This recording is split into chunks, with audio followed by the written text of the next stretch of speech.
विद्यार्थी मित्रांनो, सप्र नमस्कार. ज्ञानवंदन एज्युकेटर या यूट्यूब चॅनलमध्ये सर्वप्रथम मी आपल्या सर्वांचे स्वागत करतो. विद्यार्थी मित्रांनो, आजच्या व्हिडिओमध्ये आपणास मॉक टेस्ट क्रमांक 8 बघायचे आहेत. ही मेनली भूमी अभिलेख, म्हाडा तसेच इतर जेवढे एक्झाम आहेत त्या सर्वांसाठी उपयुक्त असणार आहेत. या मॉक टेस्टमध्ये आपण सामान्य ज्ञानचे प्रश्न बघणार आहोत, त्यानंतर मराठीचे प्रश्न बघणार आहोत आणि मेंटल ॲबिलिटीचे प्रश्न बघणार आहोत. एकूण 25 प्रश्न आहे आणि 50 गुणांसाठी. त्यानंतर परीक्षा कशी द्यायची, तर आपल्याकडे वही आणि पेन तयार ठेवा. वहीमध्ये 1 ते 30 आकडे लिहून घ्या. त्यानंतर आपणास प्रश्न विचारल्यानंतर 30 सेकंदाचा वेळ देईल. या वेळेमध्ये आपण काय करायचे आहे की आपण जे आकडे लिहिले त्यासमोर उत्तर लिहून घ्या. प्रश्न येत नसेल तर तुम्ही स्किप करू शकता आणि सर्व प्रश्न म्हणजे 25 प्रश्न झाल्यानंतर ॲट द एंड मी तुम्हाला सर्व उत्तरे सांगणार आहेत. यानंतर काय करायचं आहे की आपले जे गुण आले असेल ते तुम्ही खाली कमेंट करायचे आहेत. तर परीक्षेची योजना कशी आहे, जर तुमचं योग्य उत्तर आलं तर 2 गुण द्यायचे आहेत. जर तुमचं उत्तर चुकलं तर -0.5 गुण प्रत्येक प्रश्नाला वजा करायचे आहेत. जर तुम्ही क्वेश्चन स्किप केला तर 0 गुण, म्हणजे ना ॲड करायचे ना सबस्ट्रॅक्ट करायचे. परीक्षा देण्याचे मुख्यत्वे फायदे कोणते, तर पहिली गोष्ट म्हणजे कॉम्पिटेटिव्ह स्पिरिट तयार होईल. बाकीचे विद्यार्थी परीक्षा देतात हे बघून आपल्यामध्ये competitive spirit, healthy competitive spirit तयार होईल. त्यानंतर परीक्षेची भीती दूर होईल. एखादा प्रश्न जर आला नाही, टाईममध्ये सॉल्व नाही झाला तर काय होईल की तुम्हाला सवय होईल ते की कमी वेळेत क्वेश्चन कसे टॅकल करायचे. आणि ॲट द एंड सर्वात महत्त्वाचं म्हणजे की जास्तीत जास्त प्रश्नाचा संच तुमच्याकडे असेल. तर विद्यार्थ्यांनो, कोणताही टाईम न घालवता आपण मॉक टेस्ट क्रमांक 8ला सुरुवात करूयात. प्रश्न वाचून झाल्यानंतर ऑप्शन जेव्हा मी रीड करत असेल तेव्हाच तुमच्याकडे 30 सेकंदाचा वेळ देईल. माझ्याकडे टायमर आहे, त्यामुळे तुम्ही व्हिडिओ न पॉज करता व्यवस्थित उत्तरे आपल्या नोटबुकमध्ये नोट डाऊन करा. तर विद्यार्थ्यांनो, सुरुवात करूयात. प्रश्न क्रमांक 1. वर्धा व वैनगंगा नद्यांचा संगम चंद्रपूर जिल्ह्याच्या कोणत्या दिशेस होतो? आपले ऑप्शन आहे ऑप्शन क्रमांक ए पूर्व, ऑप्शन क्रमांक बी उत्तर, ऑप्शन क्रमांक सी पूर्व की ऑप्शन डी दक्षिण. वर्धा व वैनगंगा नद्यांचा संगम चंद्रपूर जिल्ह्याच्या कोणत्या दिशेस होतो? ऑप्शन ए पूर्व, ऑप्शन बी उत्तर, ऑप्शन सी पूर्व की ऑप्शन डी दक्षिण. जर तुम्हाला उत्तर येत नसेल तर तुम्ही स्किपही करू शकता. विद्यार्थ्यांनो, टाइम्स अप. त्यानंतर क्वेश्चन क्रमांक 2. खाफरखेडा औष्णिक विद्युत प्रकल्प कोणत्या जिल्ह्यामध्ये आहे? आपले ऑप्शन आहे ऑप्शन क्रमांक ए पुणे, ऑप्शन क्रमांक बी रायगड, ऑप्शन क्रमांक सी नागपूर की ऑप्शन डी नाशिक. खापरखेडा औष्णिक विद्युत प्रकल्प कोणत्या जिल्ह्यामध्ये आहे? ऑप्शन क्रमांक ए आहे पुणे, ऑप्शन क्रमांक बी आहे रायगड, ऑप्शन क्रमांक सी नागपूर की ऑप्शन क्रमांक डी नाशिक. नोटबुकमध्ये ॲन्सर नोट डाऊन करून घ्या. विद्यार्थ्यांनो, टाइम्स अप. त्यानंतर क्वेश्चन क्रमांक 3. इंद्रावती नदी गडचिरोली जिल्ह्याच्या कोणत्या दिशेस सीमेवरून वाहते? आपले ऑप्शन्स आहे ए दक्षिण, बी आग्नेय, सी पुणे की ऑप्शन डी उत्तर. इंद्रावती नदी गडचिरोली जिल्ह्याच्या कोणत्या दिशेस सीमेवरून वाहते? ऑप्शन ए आहे दक्षिण, बी आहे आग्नेय, ऑप्शन सी आहे पूर्व की ऑप्शन डी उत्तर. प्रश्न जर येत नसेल तर तुम्ही स्किपही करू शकता. विद्यार्थ्यांनो, टाइम्स अप. त्यानंतर क्वेश्चन क्रमांक 4. हिवाळ्यामध्ये संभारेषांचा कल कोणत्या दिशेस असतो? आपले ऑप्शन्स आहे ए वायव्य आग्नेय, बी उत्तर वायव्य, सी पूर्व पश्चिम की ऑप्शन डी उत्तर दक्षिण.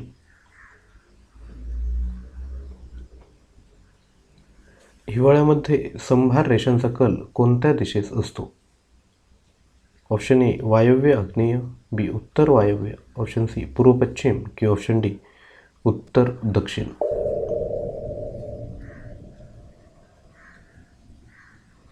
विद्यार्थ्यांनो, टाइम्स अप. त्यानंतर क्वेश्चन क्रमांक 5. भीमा व कृष्णा नद्यांचा संगम महाराष्ट्रातील कोणत्या जिल्ह्यामध्ये होतो? आपले ऑप्शन्स आहे ए लातूर, बी नांदेड, सी कोल्हापूर की ऑप्शन डी वरीलपैकी एकही नाही. भीमा व कृष्णा नद्यांचा संगम महाराष्ट्रातील कोणत्या जिल्ह्यामध्ये होतो? आपले ऑप्शन्स आहे ए लातूर, ऑप्शन क्रमांक बी नांदेड, ऑप्शन क्रमांक सी कोल्हापूर की ऑप्शन क्रमांक डी वरीलपैकी एकही नाही. विद्यार्थ्यांनो, टाइम्स अप. त्यानंतर क्वेश्चन क्रमांक 6. वीरा शिंदेवर लहानपणी कोणत्या सुधारणावादींचे संस्कार झालेले होते? आपले ऑप्शन्स आहे ए आगरकर, ऑप्शन क्रमांक बी हरिभाऊ आपटे, ऑप्शन सी अ व ब की ऑप्शन डी टिळक, लोकमान्य टिळक.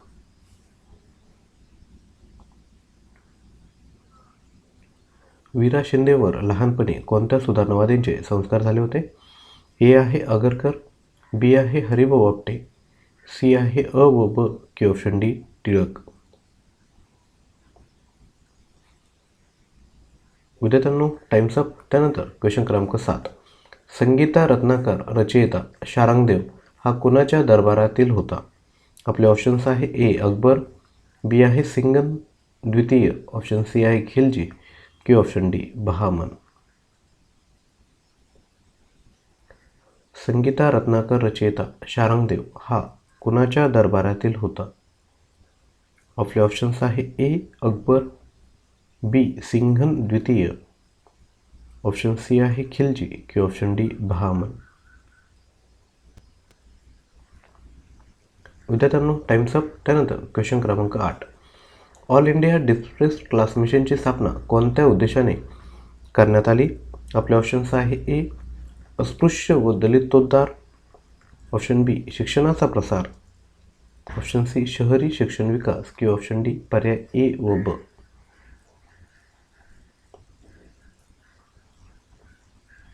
आठवा प्रश्न आहे ऑल इंडिया डिस्प्रेस्ड क्लास मिशनची स्थापना कोणत्या उद्देशाने करण्यात आलेली होती? ऑप्शन क्रमांक ए अस्पृश्य व दलितोद्धार, त्यानंतर ऑप्शन बी शिक्षणाचा प्रसार, ऑप्शन सी शहरी शिक्षण विकास की ऑप्शन डी पर्याय ए आणि बी. विद्यार्थ्यांनो टाइम्स अप. त्यानंतर क्वेश्चन क्रमांक 9. रायगड जिल्हा चळवळीचे नेतृत्व कोणाकडे होते? आपले ऑप्शन्स आहे ए वीरा शिंदे, ऑप्शन बी शिव कांबळे, ऑप्शन डी नारायण गुरु की ऑप्शन डी नाना पुरोहित व मोहन धारिया. रायगड जिल्हा चळवळीचे नेतृत्व कोणाकडे होते? ऑप्शन ए आहे वीरा शिंदे, ऑप्शन बी आहे शिव कांबळे, ऑप्शन सी आहे नारायण गुरु आणि ऑप्शन डी आहे नाना पुरोहित व मोहन धारिया.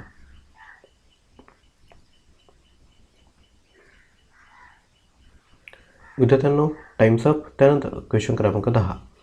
वाघाटक घराण्याची स्थापना कोणी केली? आपले ऑप्शन्स आहे ए बल्लाळ, बी आहे इंद्रराज, ऑप्शन सी आहे विंध्य शक्ती की ऑप्शन डी नागार्जुन. वाघाटक घराण्याची स्थापना कोणी केली? आपले ऑप्शन्स ए आहे बल्लाळ, बी आहे इंद्रराज, ऑप्शन सी आहे विंध्य शक्ती की ऑप्शन डी नागार्जुन. प्रश्न जर येत नसेल तर तुम्ही स्किपही करू शकता. ॲट द एंड सर्व प्रश्नांची उत्तरे सांगण्यात येणार आहेत. विद्यार्थ्यांनो टाइम्स अप. त्यानंतर क्वेश्चन क्रमांक 11. वाह वाह काय सुंदर गाणे झाले या वाक्यातील केवळ प्रयोगी अवयव कोणते आहे? आपले ऑप्शन्स आहे ए सुंदर, ऑप्शन बी वाह वाह, ऑप्शन सी काय की ऑप्शन डी गाणे.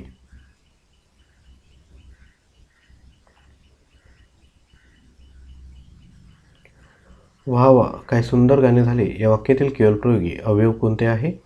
ऑप्शन ए आहे सुंदर, बी वाह वाह, ऑप्शन सी काय की ऑप्शन डी गाणे.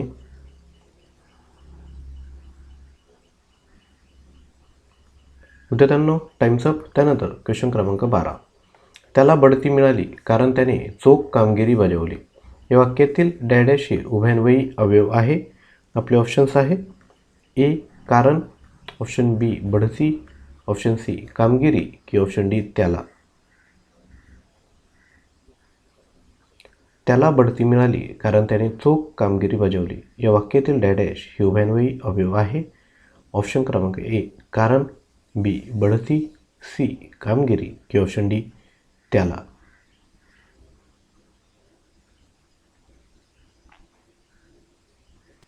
विद्यार्थ्यांनो टाइम्स अप. त्यानंतर क्वेश्चन क्रमांक 13. सूर्य ढगामागे लपला या वाक्यातील शब्दयोगी अवयव कोणते आहे? ऑप्शन क्रमांक ए ला, ऑप्शन क्रमांक बी ढग, ऑप्शन क्रमांक सी लपला की ऑप्शन डी मागे.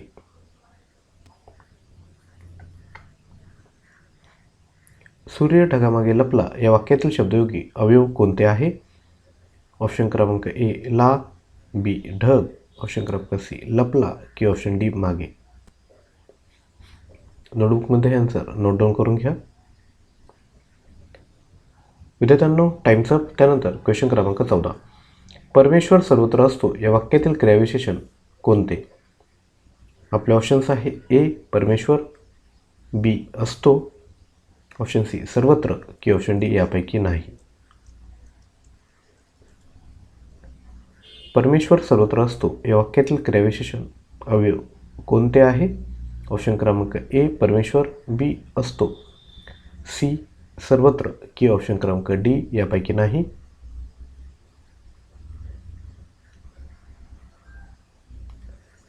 विद्यार्थ्यांनो टाइम्स अप. त्यानंतर क्वेश्चन क्रमांक 15. सर्व काही तुझ्या मनाप्रमाणे घडत जाईल या वाक्यातील काळ ओळखा. ऑप्शन क्रमांक ए साधा भूतकाळ, ऑप्शन क्रमांक बी रीती भविष्यकाळ, ऑप्शन क्रमांक सी साधा भविष्यकाळ की ऑप्शन क्रमांक डी अपूर्ण भविष्यकाळ. सर्व काही तुझ्या मनाप्रमाणे घडत जाईल या वाक्यातील काळ ओळखायचा आहे. ऑप्शन क्रमांक ए साधा भूतकाळ, बी रीती भविष्यकाळ, सी साधा भविष्यकाळ की ऑप्शन डी अपूर्ण भविष्यकाळ. विद्यार्थ्यांनो टाइम्स अप. त्यानंतर क्वेश्चन क्रमांक 16. मुलांना सर्वजण रांगेत उभे राहा हे डॅश क्रियापद आहे. ऑप्शन क्रमांक ए आज्ञार्थ क्रियापद, बी स्वार्थ, सी संकेतार्थ की ऑप्शन डी विध्यर्थ.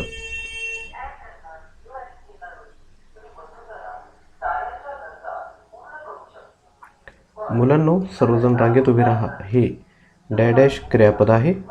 ऑप्शन क्रमांक ए आज्ञार्थ, बी स्वार्थ, सी संकेतार्थ की ऑप्शन डी विध्यर्थ.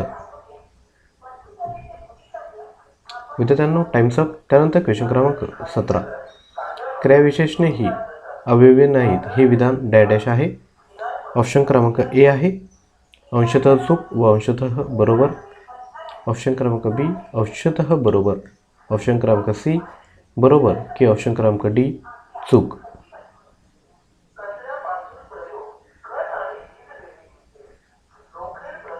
क्रियाविशेषण ही अवयवे नाहीत हे विधान डॅश आहे.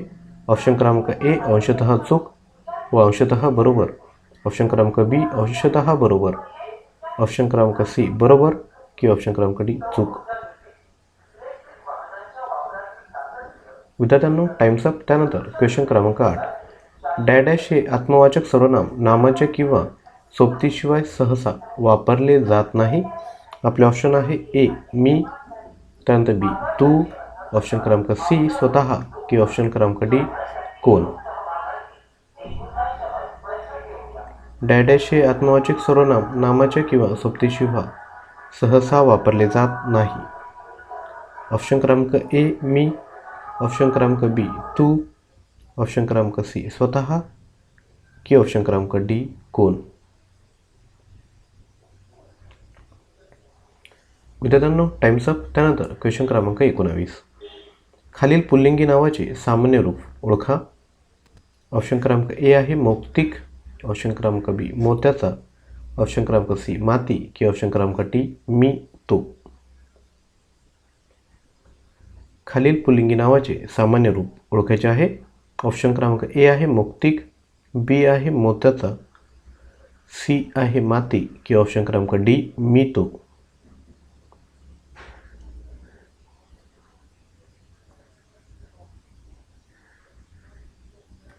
विद्यार्थ्यांनो टाइम्स अप. त्यानंतर क्वेश्चन क्रमांक 20. नाम किंवा सर्वनामाचे रूप तयार करण्यास जी अक्षरे जोडतात त्यांना काय म्हणतात? आपले ऑप्शन्स क्रमांक ए आहे प्रत्यय, बी तद्वित, सी शब्द की ऑप्शन डी कृदंत.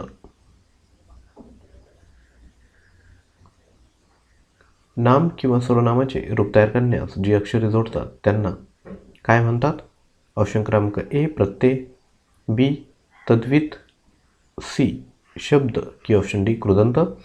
जर उत्तर येत नसेल तर तुम्ही स्किपही करू शकता आणि ॲट द एंड सर्व उत्तरे सांगणार आहेत, त्यामुळे एकदम पेशन्सने व्हिडिओ बघा. विद्यार्थ्यांनो टाइम्स अप. त्यानंतर क्वेश्चन क्रमांक 21 मेंटल ॲबिलिटीचे प्रश्न आता चालू झाले आहेत. 11ला 6 मिनिटे कमी असताना तास काटा किंवा 2 अंकांच्या दरम्यान असेल तर आपले ऑप्शन आहेत. ऑप्शन क्रमांक ए 8 व 9, बी आहे 5 आणि 6, सी आहे 11 आणि 12 की ऑप्शन डी 10 आणि 11.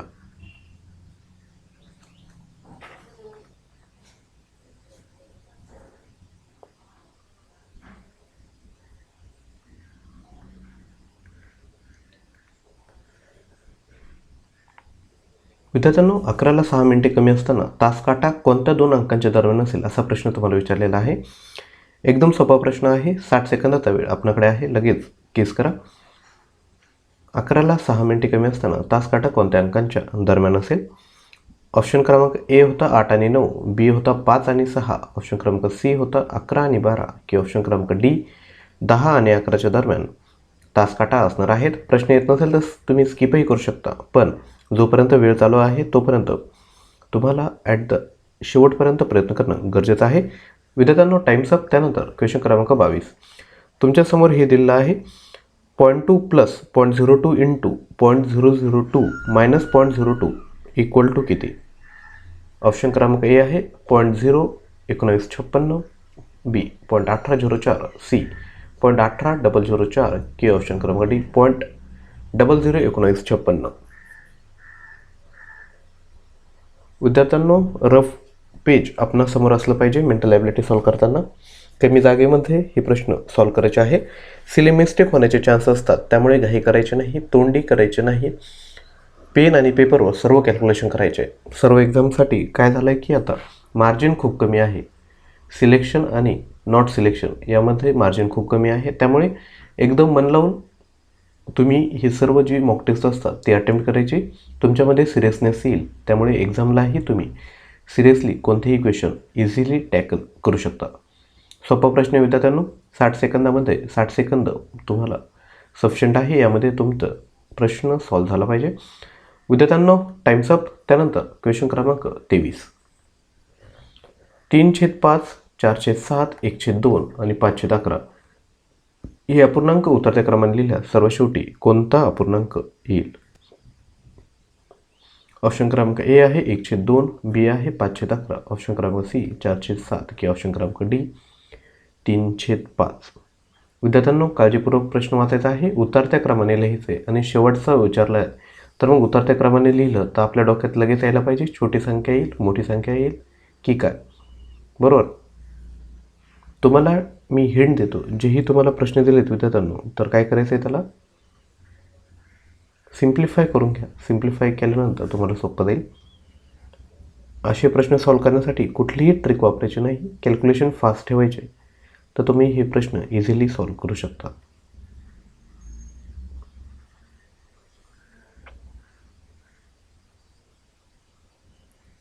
दहा सेकंदाचा वेळ आपल्याकडे बाकी आहे.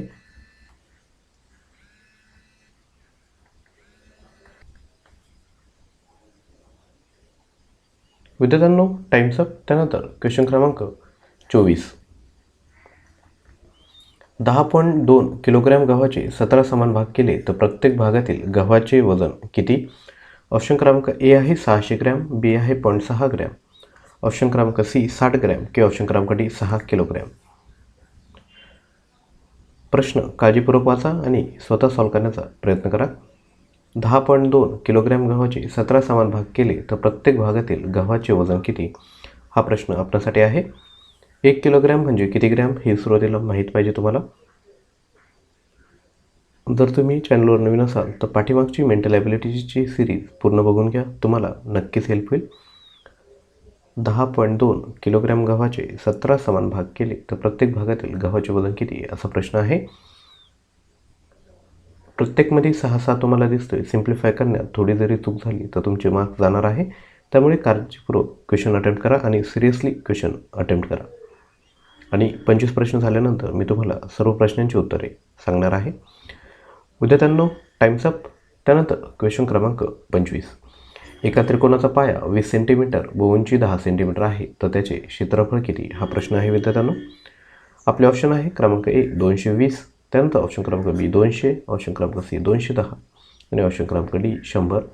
याच्यामध्ये खरं तर एकक द्यायला हवं. सेंटीमीटर स्क्वेअर असं याच्यात युनिट द्यायला पाहिजे होतं, किंवा चौरस सेंटीमीटर असं तरी लिहायला पाहिजे होतं. एका त्रिकोणाचा पाया 20 सेंटीमीटर व उंची 10 सेंटीमीटर आहे तर त्याचे क्षेत्रफळ किती? एकदम सोपा प्रश्न आहे विद्यार्थ्यांनो. जर तुम्हाला फॉर्म्युला माहीत असेल तर तुम्ही इझिली सॉल्व करू शकता. तुमचे मिस्टेक व्हाव्या या कारणाने त्यांनी ऑप्शनही व्यवस्थित पद्धतीने डिझाईन केले आहे. आणि शेवटपर्यंत व्हिडिओ बघा, कारण की ॲट द एंड सर्व उत्तरे मी तुम्हाला सांगणार आहे. एखादा प्रश्न येत नसेल तर तुम्ही स्किप करू शकता, परंतु व्हिडिओ पुढे घेण्याचा प्रयत्न करू नका, कारण की टाईम बाउंड टेस्ट आपण देण्याचा प्रयत्न करत आहोत. एका त्रिकोणाचा पाया 20 सेंटीमीटर, उंची 10 सेंटीमीटर आहे, तर त्याचे क्षेत्रफळ किती असेल असा प्रश्न विद्यार्थ्यांना आपल्यासमोर आहे.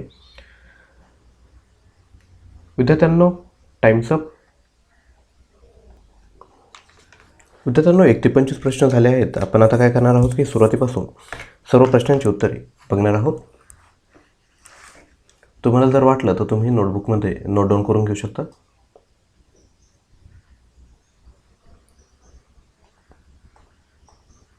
विद्यार्थ्यांनो, पहिला प्रश्न आपणास विचारला होता की वर्धा व वैनगंगा नद्यांचा संगम चंद्रपूर जिल्ह्याच्या कोणत्या दिशेस होतो, तर ऑप्शन क्रमांक डी दक्षिण हेच योग्य आन्सर आहे. त्यानंतर क्वेश्चन क्रमांक 2, खापरखेडा औष्णिक विद्युत प्रकल्प कोणत्या जिल्ह्यामध्ये आहे, तर ऑप्शन क्रमांक सी नागपूर हेच योग्य आन्सर होतं. त्यानंतर क्वेश्चन क्रमांक 3, इंद्रावती नदी गडचिरोली जिल्ह्याच्या कोणत्या दिशेस सीमेवरून वाहते, तर याचं योग्य आन्सर आहे ऑप्शन क्रमांक बी आग्नेय दिशेस सीमेवरून वाहते. त्यानंतर क्वेश्चन क्रमांक 4 आपणास विचारला होता, हिवाळ्यामध्ये संभार रेषांचा कल कोणत्या दिशेचा असतो, तर ऑप्शन क्रमांक ए वायव्य आग्नेय हेच योग्य आन्सर होतं. त्यानंतर क्वेश्चन क्रमांक 5 आपणास विचारला होता, भीमा व कृष्णा नद्यांचा संगम महाराष्ट्रातील कोणत्या जिल्ह्यामध्ये होतो, तर याचं योग्य आन्सर आहे ऑप्शन क्रमांक डी वरीलपैकी एकही नाही. हा डिफिकल्ट क्वेश्चन होता. त्यानंतर क्वेश्चन क्रमांक 6 होता, वीरा शिंदेवर लहानपणी कोणत्या सुधारणावादींचे संस्कार झाले, तर ऑप्शन क्रमांक सी अ आणि ब दोन्ही बरोबर, म्हणजे आगरकर आणि हरिभाऊ बापटे यांचा वीरा शिंदेवर लहानपणी प्रभाव झालेला होता. त्यानंतर क्वेश्चन क्रमांक 7 होता, संगीता रत्नाकर रचयिता शारंगदेव हा कोणाच्या दरबारीत होता, तर ऑप्शन क्रमांक बी सिंघन द्वितीय हेच योग्य आन्सर आहे. त्यानंतर क्वेश्चन क्रमांक 8 आपणास विचारला होता, ऑल इंडिया डिफरन्स क्लास मिशनची स्थापना कोणत्या उद्देशाने करण्यात आली होती, तर ऑप्शन क्रमांक ए अस्पृश्य बदलितोद्धार यासाठी ऑल इंडिया डिफरन्स क्लास मिशनची स्थापना करण्यात आली होती.